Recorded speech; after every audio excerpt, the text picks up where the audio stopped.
त्रिभुवनातिहराय नाथ तुभ्यं नमेक्षितितलामल भूषणाय तुभ्यं नमस्त्रिजगत परमेश्वराय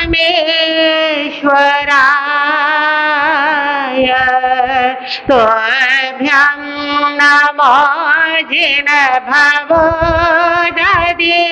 शोषणाय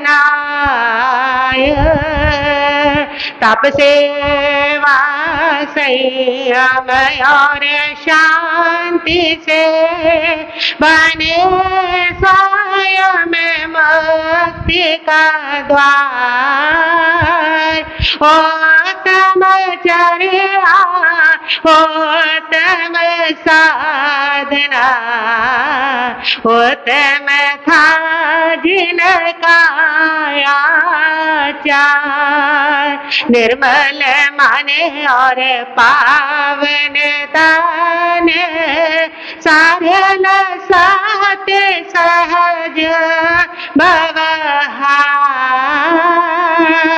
ऐसे गुरु ने हेम कमर को मेरा वंदन बारंबार ऐसे गुरु ने हेम कमर की बोलो सारे जय जयकार।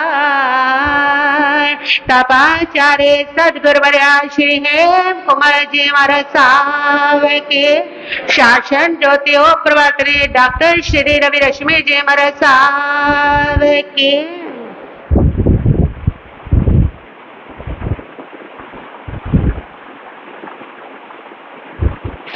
शमन संघीय महामंत्री पूज्य गुरुदेव श्री सौभाग्य मुनि जी महाराज साहब, युग पुरुष उपाध्याय भगवान श्री प्रवीर श्री जी महाराज साहब, मां जीवा नरमात्री शमनी श्रामणी सदगुरु वर्य डॉक्टर श्री रवि रश्मि जी महाराज साहब के पावन चरण कमलों में वंदन नमस्कार करने के पश्चात उपस्थित भव्य आत्माओं, चल रहा है आपके सामने परिवार सप्ताह।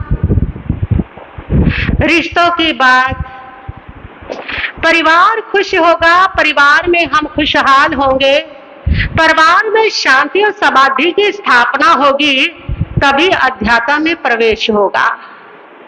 परिवार में अशांति बनी हुई है, परिवार में नफरत है, द्वेष है, कलह है, और परिवार में अगर शांति की स्थापना नहीं है तो बाहर का कोई मंदिर, बाहर की कोई धर्म क्रिया तुम्हें शांति नहीं दे सकती है।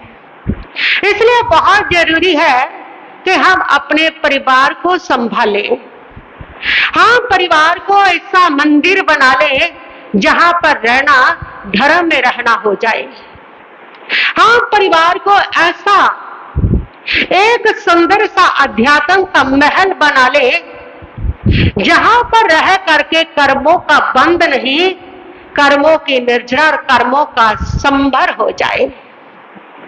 ऐसे परिवार का निर्माण किया जा सकता है जब आपके अपने रिश्तों में प्रेम होगा, मैत्री होगी, सद्भावना होगी, तब आपका घर घर नहीं वो मंदिर बन जाएगा। यहाँ पर आपके कर्मों का बंध नहीं होगा। इसलिए बहुत जरूरी है मंदिर को संभालने से पहले, धर्म स्थानों को संभालने से पहले हम अपने घर को संभालें। धर्म से रिश्ता जोड़ने से पहले घर वाले रिश्तों को संभालें। वो रिश्ते संभल गए तो धर्म संभल जाएगा, वो रिश्ते नहीं संभले तो धर्म भी संभलने वाला नहीं है। जिनके रिश्ते बिगड़ गए उनका धर्म बिगड़ गया।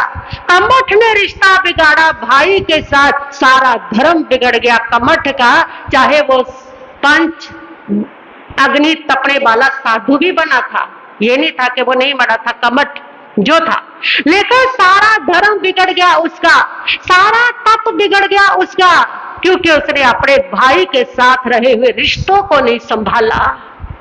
जो रिश्तों को संभाल लेते हैं, रिश्तों के प्रति सद्भावना रख लेते हैं, वो परमात्मा बन जाते हैं। पारसनाथ मरुभूति ने भाई के रिश्ते को संभाला।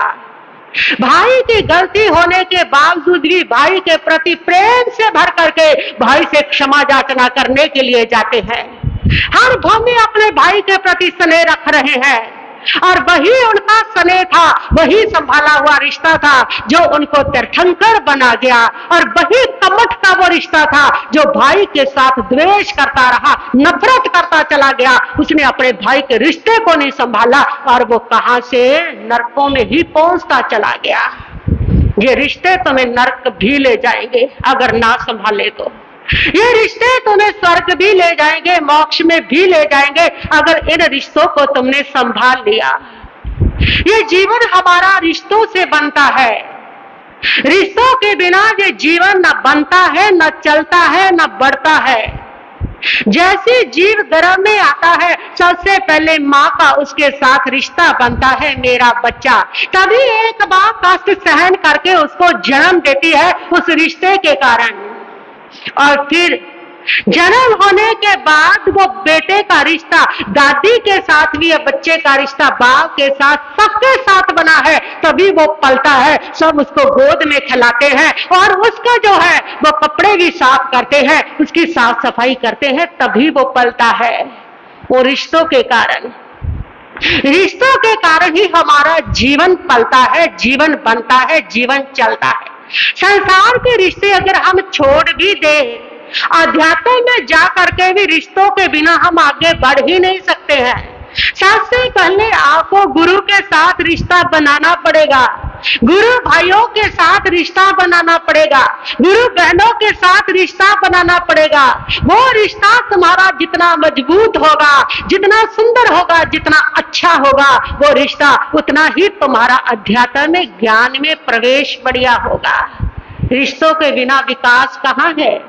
अध्यात्म की साधना में फिर भगवान से रिश्ता बनाना है, धर्म से रिश्ता बनाना है, तप से रिश्ता बनाना है, संयम से रिश्ता बनाना है। ये रिश्ता जो है वो तुम्हें विकास देता है। चाहे तुम्हारा परिवार का जीवन है और चाहे तुम्हारा अध्यात्म का जीवन है, दोनों जीवन में रिश्ते तुम्हें विकास देते हैं, रिश्ते तुम्हें पहचान देते हैं, रिश्ते तुम्हें आगे बढ़ाते हैं। इसलिए मैं तुमसे कहती हूँ, तुम किसी से प्रेम करो चाहे ना करो, सबसे पहले अपने रिश्तों से प्यार करो। अपने माँ बाप से प्यार करो, भाइयों से प्यार करो, बहन से प्यार करो, बच्चों से प्यार करो, पत्नी से प्यार करो, अपने जितने भी रिश्ते हैं, बुआ है, मामे है, उन सारे रिश्तों से प्यार करो। उन सारे रिश्तों का सहयोग है तुम्हारे जीवन को खुशहाल बनाने में। उन सारे रिश्तों के उपकार है तुम्हारे पर, तुम्हें एक नई पहचान देने में। उन सारे रिश्तों के तुम्हारे पर कोई ना कोई उपकार रहे हुए हैं। इसलिए सबसे पहले अपने रिश्तों से प्यार करो। भगवान से भी प्यार बाद में करो, पहले किससे करो? रिश्तों से प्यार करो, क्योंकि पहले तुमने रिश्ते संभाल लिए। जहां रिश्ते संभल जाते हैं वहां भगवान दौड़े दौड़े आते हैं, और जहां रिश्ते बिगड़ते हैं वहां भगवान भी नहीं ठहरा करते हैं। सबसे पहले रिश्ते संभालो। तो इन रिश्तों में सबसे प्यारा जो रिश्ता है, सबसे अनमोल जो रिश्ता है, वो रिश्ता है भाई भाई का रिश्ता। ये रिश्ता सहयोग, सम्मान, समर्थन, स्नेह का प्रतीक रिश्ता है। ये रिश्ता जन्म से ही, बचपन से साथ साथ चलता है, और ये रिश्ता जो है, इसमें चाहे लड़ाई झगड़े भी हो ना, तो भी ये रिश्ते का प्रेम कम नहीं हुआ करता। भाई तो भाई ही रहेगा। और व्यक्ति भाई का कैसा प्रेम होता है, तुम इसका उदाहरण देते हो जब तब पता चलता है। जहां किसी का प्रेम बताना होता है ना, किसी दोस्त का, तब तुम कहते हो हम दोनों का सगे भाइयों जैसा प्रेम है। ये बताता है भाई का प्रेम कैसा होता है, भाई का रिश्ता कैसा होता है, भाई के रिश्ते में मिठास कैसी होती है। भाई कौन होता है? भाई वो होता है जो दुख की घड़ियों में तुम्हारे साथ खड़ा रहता है, वो भाई होता है। जो सुख दुख में तुम्हारा सहयोगी बनता है, वो भाई हुआ करता है। जो तुम्हें हर पल स्नेह और सहयोग समर्थन देता है, वो कौन हुआ करता है? भाई हुआ करता है। भाई की जीवन के अंदर बड़ी महत्वता है। अगर तुम अपने परिवार को खुशहाल बनाना चाहते हो, अगर तुम अपने समाज को खुशहाल और समृद्ध बनाना चाहते हो, तो भाई भाई के प्यार के रिश्ते को महत्वता देनी होगी और इन रिश्तों को संजो करके रखना होगा। और जब ये रिश्ते संजोए जाएंगे, तभी एक खुशहाल परिवार और समृद्ध समाज का निर्माण होगा। भाई भाई में जहां प्रेम होता है, वहां एक मजबूत परिवार का निर्माण होता है। जहां मजबूत परिवार का निर्माण होता है, वो मजबूत परिवार समाज के लिए आदर्श होता है। यहां से समाज एकता की, प्रेम की, स्नेह की, सद्भावना की शिक्षा लेता है, प्रेरणा लेता है। भाई भाई का प्रेम समाज में एकता का आदर्श स्थापित करता है। और जब समाज में एकता आती है, समाज उस समय ताकतवर बनता है। ताकत वहां होती है जहां एकता होती है। जिस जिस परिवारों में एकता थी, जिस जिस समाज में एकता रही, जिस जिस देश में एकता रही, वो सारे ताकतवर होते चले गए। जिन देशों में, जिन समाजों में एकता भंग हुई, फूट आ गई, वो सारे समाज कमजोर हो गए। जहां एकता थी, वो आगे बढ़े। हमारा धर्म जिन शासन बहुत उत्कृष्ट धर्म है। ऐसी बारीकी इसके अंदर बताई है, ऐसी साइंस की बातें भी इसके अंदर है जो किसी धर्म के पास नहीं है। आत्मा क्या है, परमात्मा क्या है, कर्म बंद कैसे होता है, कर्म टूटते कैसे हैं, कर्म भुगतते कैसे हैं, कर्म काटते कैसे हैं, और आत्मा का मुक्ति मोक्ष कैसे होता है, ये सारी बातें अगर किसी के पास है तो जिन शासन के पास है। 8 कर्म, 8 कर्मों के भेद, ये सारी जिन शासन के पास है। लेकिन उसके बावजूद भी एक ऐसा धर्म था, जिन शासन, जो पूरे विश्व के रंग मंच पर होना चाहिए था। आज सारी साइंस जो चल रही है ना, वो सारी बातें जिन शासन में पहले से कही गई हैं, वही बातें हैं। आज साइंस बता रही है हवा में जीव है, पानी में जीव है, पेड़ पौधों में जीव है, लेकिन महावीर ने 250 वर्ष पहले कही है ये सारी बातें। आज साइंस बता रही है पेड़ पौधे तुम्हारी तरह से ही महसूस करते हैं, दुख को सुख को समझते हैं। आज वो साइंस बता रही है और आज दुनिया उस बात को मान रही है, और महावीर 2500 साल पहले बता करके गए हैं ये सारी बातें। आज जितनी भी साइंस डेवलप हो रही है ना, वो महावीर का धर्म पढ़ करके डेवलप हो रही है। इसलिए जो धर्म इतना उत्कृष्ट धर्म था, जो साइंटिफिक धर्म था, वो धर्म अगर सिमटा तो उसका एक ही कारण रहा, वो कारण रहा कि हमारा आपस में फूट।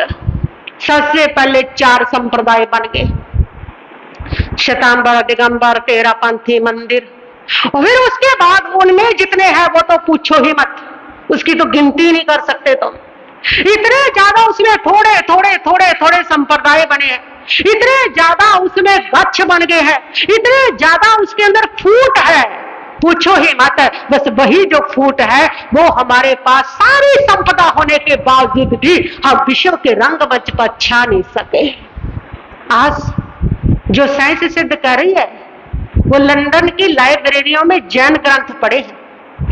साइंस जो साइंटिस्ट है वहां पढ़ रहे हैं जैन ग्रंथों को, रिसर्च कर रहे हैं, लेकिन जैनों का कहीं नाम नहीं। उसका कारण है कि हमारे में क्या नहीं है, एकता नहीं है। जो समाज एक रहा उसने विकास किया, वो शक्तिशाली हो गया, वो ताकतवर हो गया इस दुनिया के अंदर, और उसकी ताकत बढ़ती चली गई। बचपन में एक कहानी सुनी थी ना आपने कि एक बूढ़े के 4 पुत्र थे।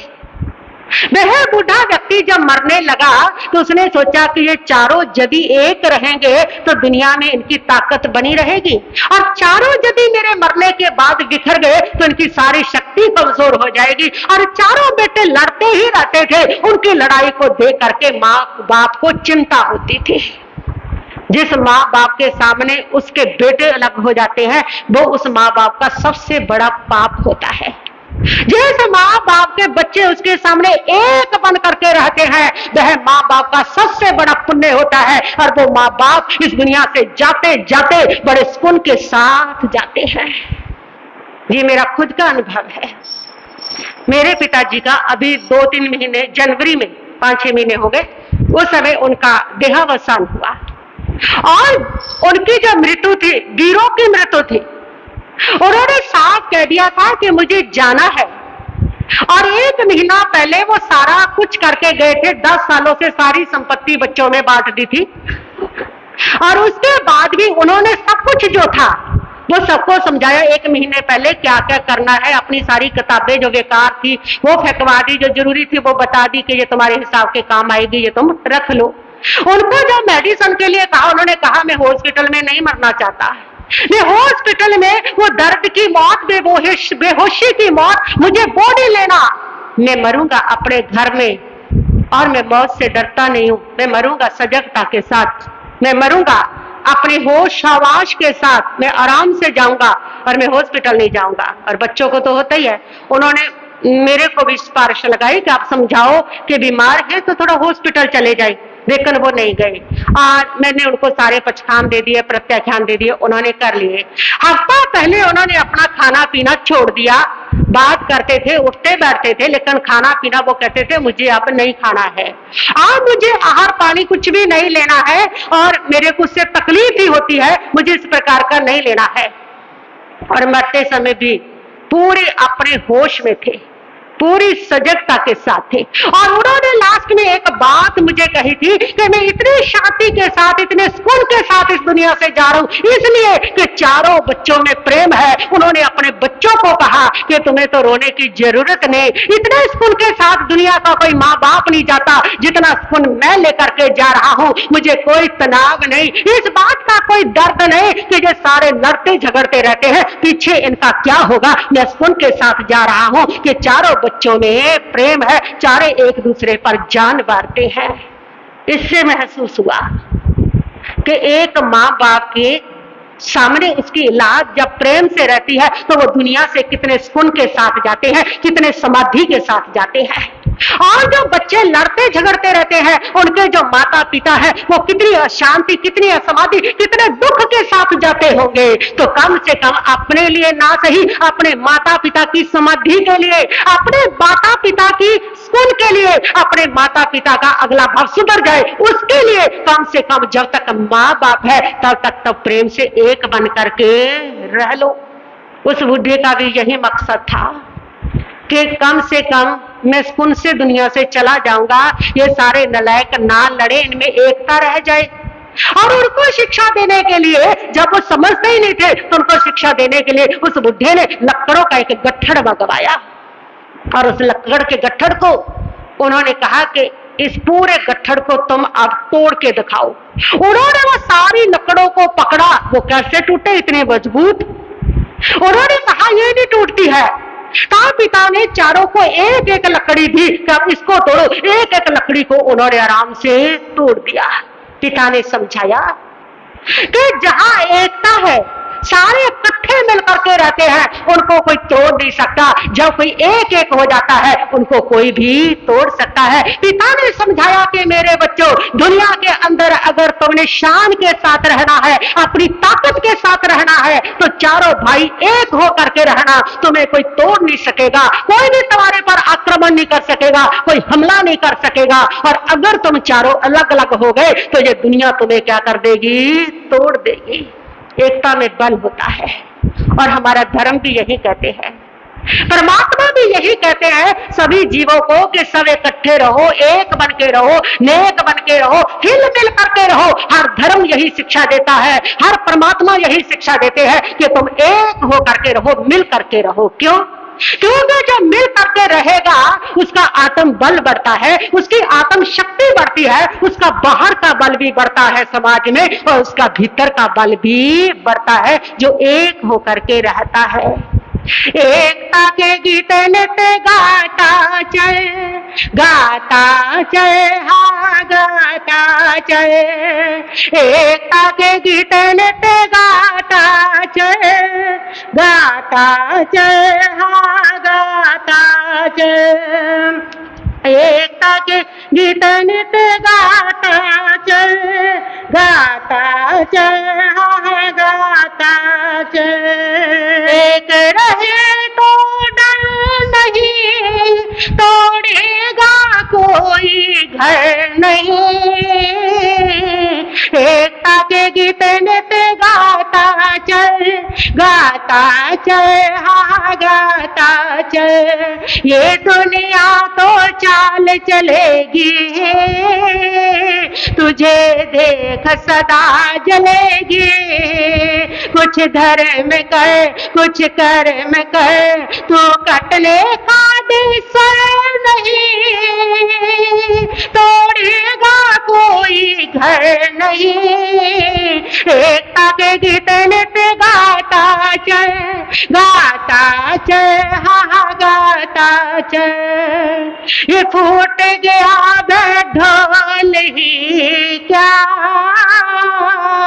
जो टूटा उसका मोल ही क्या। ये फूट गया वो ढोल ही क्या, जो टूटा उसका मोल ही क्या। बात सच्ची है पर अच्छी है, अब दे मत तू आशा नहीं। तोड़ेगा कोई घर नहीं। एकता के गीत नित्य गाता चल समझाता चल। एक रहे तो डर नहीं, तोड़ेगा कोई घर नहीं। एकता के गीत नित्य गाता चल समझाता चल। जहाँ एकता है वही धर्म है, जहाँ एकता है वहां आत्म बल है, वहां आत्म शक्ति है। इसलिए तुमने कभी देखा होगा जहां दो भाई मिल करके रहते हैं ना, उसके अंदर इतना आत्म बल होता है कि वो बाहर किसी से डरते नहीं है। अगर कोई मुसीबत आती है तो दूसरे भाई को लगता है कोई बात नहीं, मेरे साथ मेरा भाई खड़ा हुआ है। भाई से बड़ा कोई सहारा नहीं हुआ करता है। दुनिया में सबसे बड़ा कोई सहारा है तो भाई है। मुसीबत के समय अगर भाई साथ खड़ा है तो तुम मुसीबत से डरोगे नहीं, तो बिल्कुल निश्चिंत रहोगे। भाई का प्रेम तुम्हें भावनात्मक सुरक्षा देता है, उससे तुम्हें अपने आप को सुरक्षा महसूस होती है। इसलिए भाई के साथ प्रेम रखना चाहिए। और भाई के साथ जब तुम्हारी एकता होती है तो तुम्हें अपने आप की चार भुजाएं हो जाती है। तुम अपने आप में चार भुजा नाथ बन जाते हो। जहां पर चार भाई मिल करके रहते हैं वो अपने आप में समाज के चौधरी हो जाते हैं, उनकी शान होती है। जो टूट गए, जो फूट गए, उनका कोई वैल्यू नहीं है। घड़ा टूटने के बाद उसकी कोई वैल्यू नहीं है। आपके घर का शीशा टूट गया, कोई वैल्यू नहीं है। दरवाजा टूट गया, कोई वैल्यू नहीं है। बहुमूल्य जो फर्नीचर लेके आए टूट गया, उसके बाद उसका कोई क्या नहीं है, मूल्य नहीं है। करोड़ों की गाड़ी है, टूट गई, कोई मूल्य नहीं है। जो टूट गया उसका सारा मूल्य खत्म हो जाता है। ऐसे ही जो रिश्ता टूट जाता है, जो घर टूट जाता है, उसका समाज में कोई मूल्य नहीं होता। चौधरी होते हैं वो लोग जिनके घरों में एकता हुआ करती है। शान होती है उन लोगों की जिनके घरों में एकता हुआ करती है। उनके परिवार के हर सदस्य के अंदर एक अलग ही आत्म बल हुआ करता है, एक अलग ही आत्म शक्ति हुआ करती है। जिनके घरों में क्या हुआ करती है, एकता हुआ करती है। जहां एकता है वहां होती है जहां प्रेम होता है। भाई भाई में प्रेम होता है और प्रेम हमेशा त्याग मांगता है, प्रेम हमेशा सैक्रिफाइस मांगता है। ऐसे तुम अपने प्रेम को सुरक्षित नहीं रख सकते। प्रेम तब रहेगा जब तुम क्या दोगे, सैक्रिफाइस दोगे। रामायण ऐसी नहीं बनी, सैक्रिफाइस से बनी है। रामायण के जितने पात्र हैं सब सैक्रिफाइस कर रहे हैं। राम लक्ष्मण भरत शत्रुघ्न का प्रेम ऐसे ही अमर नहीं हुआ, एक दूसरे के लिए क्या किया है, सैक्रिफाइस किया है। कितना सेक्रीफाइस है, कितने निर्मल विचार है, कितने विमल विचार है। कहते हैं कि जिस समय राजा दशरथ ने संन्यास लेने के भाव बनाए और उन्होंने सोचा कि बड़ा पुत्र राम है, राज्य उनको दे करके मैं संन्यास ले लूंगा, और राज्य देने की जब उन्होंने निर्णय किया तो उस समय राम का दोस्त राम के पास आया, उसने खुशखबरी दी, बधाई राम, किस बात की? तुम्हारे पिताजी ने निर्णय किया है कि राज्य तुम्हें देकर के वो संन्यास लेंगे और तुम्हें राजा बन जाओगे अयोध्या के। राम ने कहा कि वो सब तो ठीक है, मुझे ये जो रघुकुल है ना, इसकी सारी परंपराएं बहुत अच्छी लगती है, लेकिन ये एक अच्छी नहीं लगती कि राज्य सिर्फ बड़े को दिया जाए। विमल वंश अनुचित एक बंधु विहाय बड़े अभिषेक को, तो सिर्फ बड़े को राज्य दिया जा रहा है। हम चारों भाई एक साथ जन्मे, एक साथ पले बड़े, खेले, पढ़ाई लिखाई की, और अब संपत्ति की बात आई तो वो सिर्फ बड़े को दे दी जाए, ये मुझे अच्छा नहीं लगता। जैसे चारों भाइयों का सारे मिलकर के हमने काम किए, ऐसे ही जो राज्य है वो भी चारों भाइयों को मिलकर के देना चाहिए। कितने निर्मल विचार है, कितने विमल विचार है कि सबको हिस्सा बराबर आ जाए, मैं अकेला क्यों रखूं। है आज के भाइयों के ऐसे विचार? सोच लेगा आज का कोई भी भाई। तो प्रेम जो है वो त्याग मांगता है। आप देखिए कि इस त्याग के कारण अयोध्या का जो राज्य है ना, अयोध्या की सारी संपत्ति, सोने का मुकुट चारों भाइयों के लिए फटवाल बना हुआ था। वो भी धकेल रहा है, वो भी धकेल रहा है, क्योंकि प्रेम सर्वोपरि है, रिश्ता सर्वोपरि है। भाई जैसा रिश्ता कहीं और नहीं मिल सकता, वो सर्वोच्च है। उसके सामने जमीन, सत्ता, संपत्ति कुछ भी नहीं है। ये रामायण हमें सिखा रही है। लेकिन आज हमने मान लिया कि सत्ता, संपत्ति, धन सब कुछ है और रिश्ते जाए भाड़ में। उसी कारण आज हम दुखी है, उसी कारण आज हम परेशान है, उसी कारण आज हमें सारी समस्याएं आ रही हैं। देखो रामायण को उठा करके, कुछ भी नहीं उनकी नजरों में, वो संपत्ति, वो सत्ता। राम वनवास चले गए हैं और लक्ष्मण जो है वो भी उनके साथ हो गए हैं। राम ने बहुत मनाया, लेकिन लक्ष्मण कहते हैं कि नहीं, मैं अपने भाई के बिना नहीं रह सकता। जहां भाई रहेगा वहां मैं रहूंगा। भाई जंगलों में रहे, मैं महलों में रहूं, ऐसा नहीं हो सकता। आज का भाई सोचता है कि एक भाई अमीर है, वो लाखों का दान दे रहा है समाज को, दूसरा भाई गरीब है, वो सोचता नहीं है कि ये लाखों का दान वहां देने की बजाय मैं अपने भाई को सबसे पहले ऊपर उठाऊं। वो नहीं सोचता। मैं कहती हूं ऐसे सारे भाइयों को कि अगर तुम्हारा बहन भाई पहले कोई गरीब है ना, सबसे पहले उनको बराबर लेकर के आओ, उनसे तुम्हें डबल पुण्य है। दान करने से तो सिर्फ दान का पुण्य है, वहां पर तुमने अपने खून के रिश्ते को संभाला, उसका भी पुण्य है, और भाई को ऊपर उठाया, उसका भी पुण्य है। और दान का वो क्या होता है? सहयोग दान ही होता है, वो डबल पुण्य है। सबसे पहले अपने बहन भाई को ऊपर उठाओ, उसके बाद दान करना। और यही है, यही कह रहे हैं लक्ष्मण कि इस संपत्ति की मुझे जरूरत नहीं, इस महल की मुझे जरूरत नहीं। मेरा भाई दुख भोग रहा है, मैं भी उसके साथ उसका सहयोग करूंगा, और नहीं तो तन की सेवा ही उसकी कर दूंगा। यदि धन की सेवा नहीं है हमारे पास, लेकिन भाई को यूं दुख में अकेला नहीं छोड़ूंगा, दुख में भाई को अकेला नहीं जाने दूंगा। प्यार सेक्रीफाइस मांगता है, और सेक्रीफाइस करते हैं तब लक्ष्मण अपनी नवविवाहिता पत्नी छोड़ते हैं, राज्य सुख छोड़ते हैं, महलों को छोड़ते हैं, अपनी मां को छोड़ते हैं। और फिर भरत, पता ही नहीं है पीछे क्या हो गया भरत को। तो पिता भी चले गए, भाई भी वनवास को चले गए, भरत को पता ही नहीं। और जैसे आती है अयोध्या को देखते हैं तो पता चलता है कि इतना उदासी क्यों है। और पूछा किसी राहगीर से कि आज अयोध्या इतनी उदास क्यों है? कहा महलों में पता चल जाएगा, पहुंच जाओ। महलों में पहुंचे तो महल में पता चला, माँ ने कहा कि बेटा आरती, राज्य तिलक, ये मुक्त संभालो। ये क्या? भाई राम कहाँ है, पिताजी कहाँ है? माँ ने तो कहीं ने बताया कि माँ कैसे सहन कर सकती थी कि दूसरे को राज्य मिले और तेरे को उसका दास बन के खड़ा रहना पड़े। माँ का दिल था, मैंने कभी उपकार किया था राजा पर, अपने वचन मांगे, उस वचन में तेरे लिए मैंने राज्य मांग लिया और राम का कांटा निकाल दिया। उसके लिए क्या मांग लिया? वनवास मांग लिया। और राम, भरत की जो दशा होती है, भरत कहता है कि माँ तुमने बहुत बड़ा अनर्थ कर दिया, तुमने वृक्ष को काट करके पत्तों को सींचने की कोशिश कर रही है। राम के बिना, अपने भाई के बिना एक भाई कैसे जिंदा रह सकता है? और वो कहता है मुझे राज्य नहीं चाहिए, मुझे अपना भाई चाहिए, मुझे संपत्ति नहीं चाहिए, मुझे कुछ नहीं चाहिए, मुझे महल नहीं चाहिए। और भरत भी सारे महल का त्याग करता है और भरत वनवासी का जीवन जीता, राम को मनाने के लिए जाता है।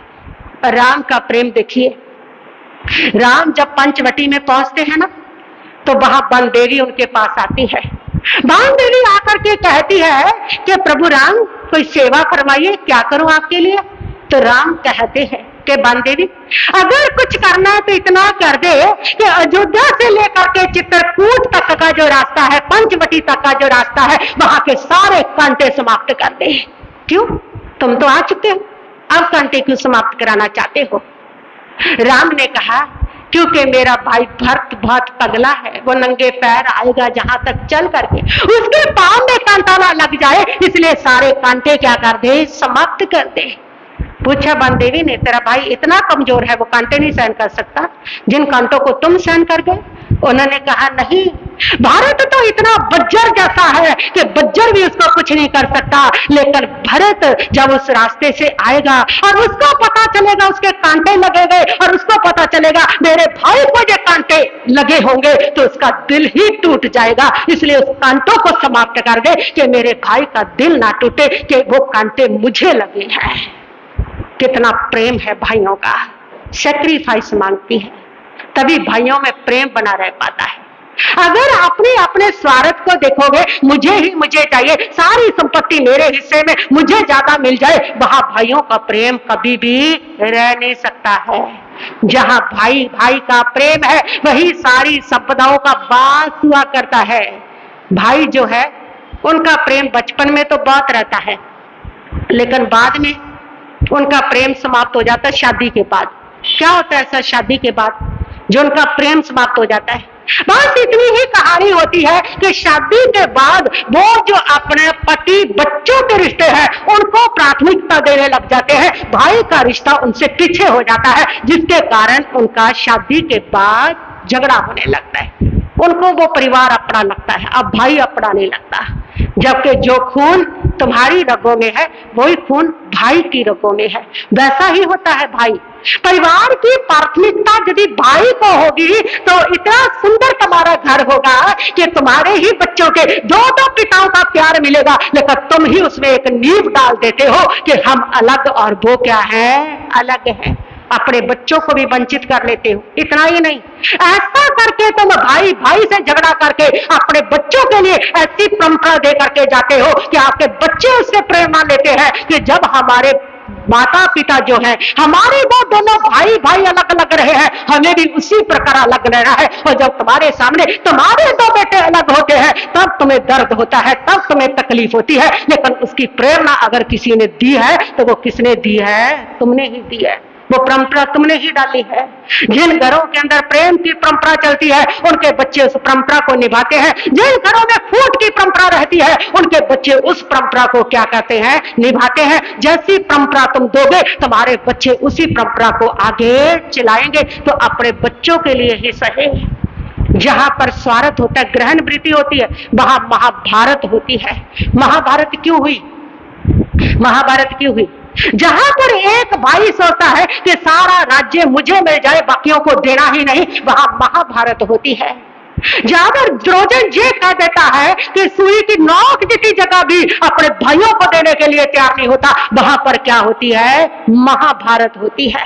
तुम्हारे घरों में भी तब महाभारत होगी जिस समय एक जो भाई है वो सारी संपत्ति पर अपना अधिकार जमाएगा और दूसरे को देगा नहीं, तब तुम्हारे घरों में क्या होगी? महाभारत होगी। यहाँ तुम्हारी भावनाओं में ये स्वार्थ आ जाएगा कि सारी संपत्ति मुझे मिलनी चाहिए, तब तुम्हारे घरों में महाभारत होगी। और वो जो महाभारत है वो तुम्हारे सारे परिवार के संस्कारों को और तुम्हारी प्रतिष्ठा को, तुम्हारे सम्मान को, तुम्हारे धर्म को, सबको लेकर के बैठ जाएगी। उस महाभारत में सब सवा हो गया था, सबके रिश्ते जल गए थे, सारा परिवार कुनबा समाप्त हो गया था, कारो कुल समाप्त हो गया था। और यहाँ तक के वो द्रोजन जैसे जो 100 भाई थे वो नरक गति के क्या बने थे? अधिकारी बने थे। सारा धर्म समाप्त हो गया था। जब घरों में ऐसी महाभारत पैदा करोगे, वहां ना धर्म रहेगा, ना सुकर्म रहेगा। दुर्गति के मेहमान तो बनना ही बनना है, लेकिन उसके साथ साथ सारा परिवार के जो संस्कार है उसको भी खत्म करेंगे, सारे परिवार की जो सद्भावना है उसको भी खत्म करेंगे, सारे परिवार में जो सहयोग की भावना होती है उसको भी उस महाभारत के यज्ञ में होम देंगे। इसलिए भाई भाई जो होते हैं एक दूसरे को समझें, सैक्रिफाइस करें, त्याग करें एक दूसरे के लिए। अगर बंटवारा भी हुआ है, एक भाई ने ज्यादा रख लिया तो भी क्या है, भाई है तो भी गले से लगा लो। यूं भी तो वो दे करके ही जाना है, तुमने अपने बच्चों को दे करके जाना है। और तुम्हारे बच्चे कौन सा बुढ़ापे में तुम्हारी सेवा करेंगे, पक्का पता है क्या करेंगे क्या नहीं करेंगे। वो तुम्हारा भाई है, वो भी बच्चों जैसा, उसी में भाई कौन है। अगर तुम थोड़ा सा सैक्रिफाइस कर लो उसके लिए कि कोई बात नहीं, भाई ने ज्यादा रख लिया लेकिन रिश्ता नहीं तोड़ूंगा, तो तुम धर्म हमेशा तुम्हारे साथ होगा। तुम राम बनोगे, भरत बनोगे, शत्रु बनोगे, लक्ष्मण बनोगे। लेकिन अगर तुम ये सैक्रिफाइस नहीं कर सके तो तुम द्रोजन बनोगे, दुशासन बनोगे। अब तय कर लो तुमने क्या बनना है, क्या हो तुम। देखो, अगर तो सैक्रिफाइस नहीं है तो द्रोजन है, और अगर सैक्रिफाइस है तो हम राम हैं, हम भरत हैं, हम लक्ष्मण हैं। और हमारे घर में रामायण की क्या होगी, रचना होगी। भाई भाई में झगड़े क्यों होते हैं, उसके कुछ और भी कारण है। उसमें एक कारण तो उसमें माँ बाप भी रहते हैं।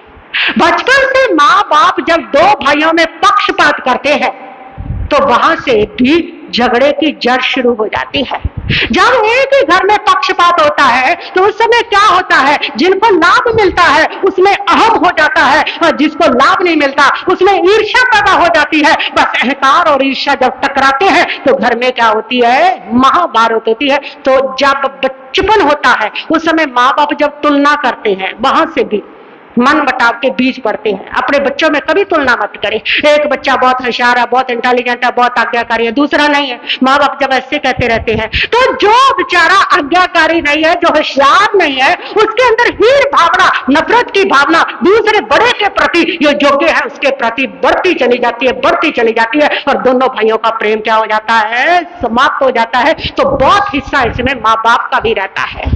माँ बाप को भी सजग रहना चाहिए।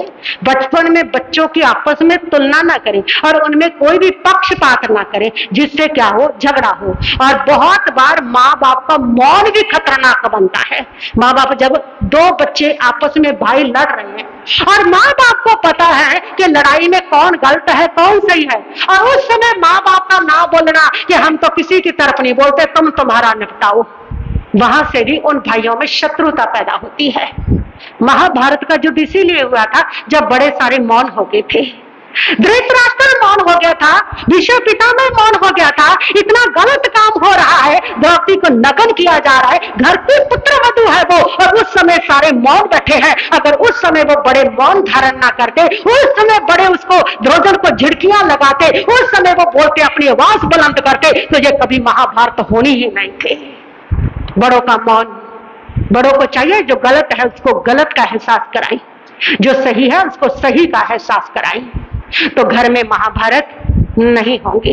और ऐसी पत्नियों का भी हाथ रहता है जो पत्नियां ओछी प्रवृत्ति की होती है, अच्छे संस्कारों की नहीं होती, जो पूरे परिवार के साथ रहना नहीं चाहती, उनका भी इसमें हाथ होता है। जो भाई भाई का प्रेम क्या हो जाता है, समाप्त हो जाता है। तो ऐसे बहुत सारे कारण होते हैं जहां पर भाई भाई का प्रेम क्या होता है, समाप्त होता है। लेकिन भाई भाई जैसा अनमोल कोई रिश्ता नहीं होता। यहाँ इस रिश्ते से जब तुम प्यार करोगे तभी तुम्हारे जीवन में समृद्धि आएगी, अमरता आएगी, तभी तुम्हारा जीवन खुशहाल रहेगा। भाई भाई से ही समाज बनता है। जहां भाई भाई में प्रेम को अगर हम अहमियता देंगे तभी हमारा समाज भी समृद्ध बनेगा और खुशहाल समाज का निर्माण होगा, जहां भाई भाई में प्रेम रहता है। तो भाई भाई में प्रेम करके हम समाज को खुशहाल और समृद्ध बनाने में योगदान देते हैं, इतना बड़ा पुण्य का उपार्जन करते हैं। इसलिए भाई भाई के प्रेम को कभी टूटने मत देना। भाई भाई का प्रेम जहां पर टूटता है वहां पर मंगल उन लोगों के लिए, मंगल ग्रह बहुत खराब हो जाता है। जो लोग अपने भाई के साथ धोखा करते हैं, जो लोग अपने भाई के साथ धोखाधड़ी करते हैं, जो लोग अपने भाई का हक छीनते हैं, जो अपने भाई से नफरत करते हैं, उन लोगों का मंगल इतना खराब हो जाता है कि उन लोगों के भाई अपनी जो संतान होती है उनका कभी कैरियर सेट नहीं होता। सबसे पहले तो उनकी संतान की शादी जल्दी जल्दी नहीं होती। अगर शादी हो जाती है कर ली उन्होंने किसी तरीके से, तो उनका कैरियर प्रॉपर सेट नहीं होता। उनकी संतान का जब तक माँ बाप है कैरियर बना रहेगा, लेकिन उनकी संतान का नहीं होता। मंगल भाई होता है। जब भाई से रिश्ता बिगाड़ते हो तो आपका मंगल बिगड़ता है। जब मंगल बिगड़ता है आपका, तो आपकी संतान का कैरियर बिगड़ता है। इसलिए अपने भाई से रिश्ता मधुर रख करके आप अपने संतान के कैरियर में भी सहयोग दे सकते हैं। अपने भाई के साथ रिश्ते को मधुर बनाए, तभी आपका धर्म सच्चा होगा, कर्म सच्चा होगा। भाई जो होता है वो भाई ही होता है। माँ जाया भाई मिलना बड़ा मुश्किल हुआ करता है।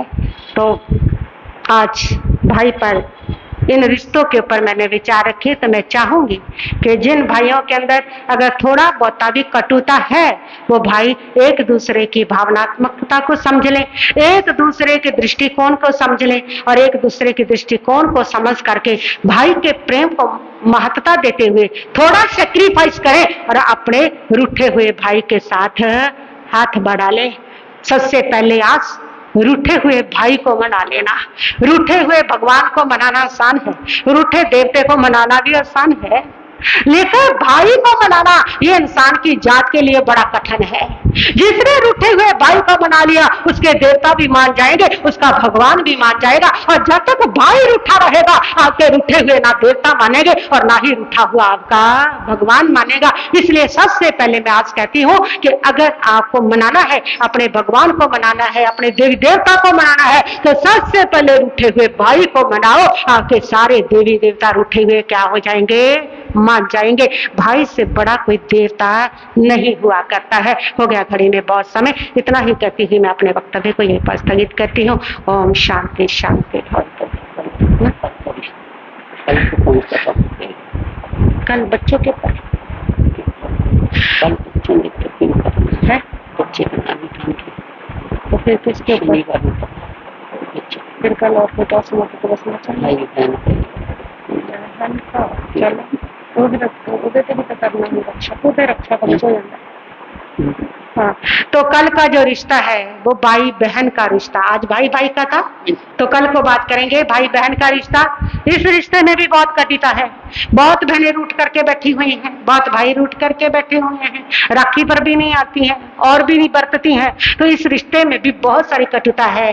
कैसे ये कटुता दूर हो, कैसे बहन भाई का रिश्ता होता क्या है, कैसा होता है, कैसा मधुरता आए, तो इसके लिए कल को बात करेंगे बहन भाई का रिश्ता।